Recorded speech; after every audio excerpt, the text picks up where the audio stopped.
What do you think of when you see the symbol? Does it evoke positive feelings or does it evoke negative feelings?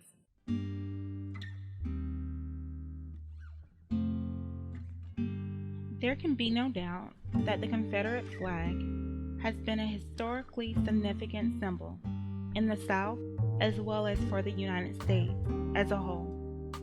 It has been prominently displayed at professional racetracks, on popular television shows and movies such as The Dukes of Hazzard, on rock and roll albums, at professional wrestling events, and on the backs of automobiles throughout the country. It has been celebrated by some state governments. Yes, there can be no doubt that the Confederate flag is interwoven in cultural and political tapestry of the United States. But what does the flag mean? What does the symbol represent to various groups?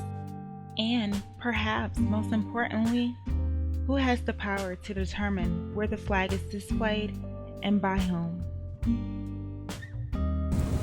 Hi, my name is Rosa. I moved to the United States when I was 11 from Mexico City. When I moved to the United States, I had to learn about the United States history, the Civil War history, and the history of the Confederate flag. When I moved to Georgia, however, I began to see that the Confederate flag was something that divided people in America. To some people, it means racism. To some others, it means Southern heritage. To me, the Confederate flag has no specific meaning. So I, along with some of my sociology colleagues at Valdosta State University, decided to take a further look into this issue. We wanted to see what people's opinions were regarding the Confederate flag, and this is what we found. There's a stereotype attached to the flag. It's a stereotype that it's racist, that it's a flag that represents hatred, prejudice. Patriotism. Hatred. Kind of negative for me. Slavery. I feel like it's just our heritage. I remember from in Minnesota a few years ago, driving at night on the interstate, and these young white guys were in the truck, and it's like they was like right on my bumper, and they had a flag like that on their bumper sticker. How did that make you feel? Oh, at night that scared me. Old times. Segregation. Irrelevant. That's redneck. That's what we call it, redneck, cause they really don't like too many black people. Probably hatred and racism. Blacks make up 30% of this state's population. And yet, the flag has represented liberty and justice for whites. Unfortunately, it has not meant the same thing for blacks. Well, the Confederate flag has a couple of different meanings for me. One, as an historian, it means the symbol of the Confederate fight against those trying to end slavery. As a Southerner, though, it doesn't mean a whole lot. I have lived in the South my entire life, and you kind of become inured to these kind of things after, you've lived with them for your entire life. The Confederate flag means and symbolizes both overtly and covertly white supremacy, the idea that white people are superior to all other races. I think most folks that display the Confederate flag don't know the history of the symbol or the history of the Civil War and why Georgia and other southern states left the United States of America in secession because they wanted to keep slavery in place and they wanted to expand it into the western territories that had been taken in 1858 or 1848.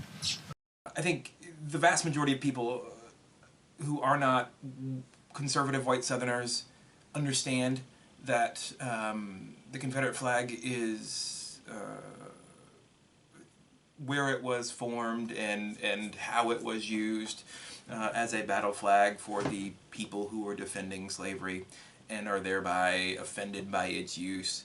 Others don't really understand that and have been taught by their surroundings that it is a symbol of Southern heritage, which is really just code for white Southern heritage. And they get offended when people are offended, and that creates the controversy. It's this kind of sense of double offense.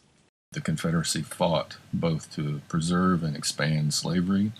The leaders in the Confederacy that fought under that flag and seceded from the United States believed in the supremacy of white people and the God-given right that they had to enslave African people, people of African descent. So that symbol, whether it was in the context of the Civil War, in the context of 2015, or in the context of the Sons of the Confederate Veterans, or in the context of the Ku Klux Klan, or in the context of the state of Georgia, is fundamentally about making a statement about white supremacy, how the world should be in the eyes of white people, and in the process that makes a statement about everybody else who's not white. I think that people have been taught, especially white people in the South, have been taught that this is kind of the symbol of the South. We are the only region in the country that really celebrates ourselves as a region. And the Confederate flag is part and parcel of that region, and they like it, and it's part of kind of their sense of what history is and their ancestors.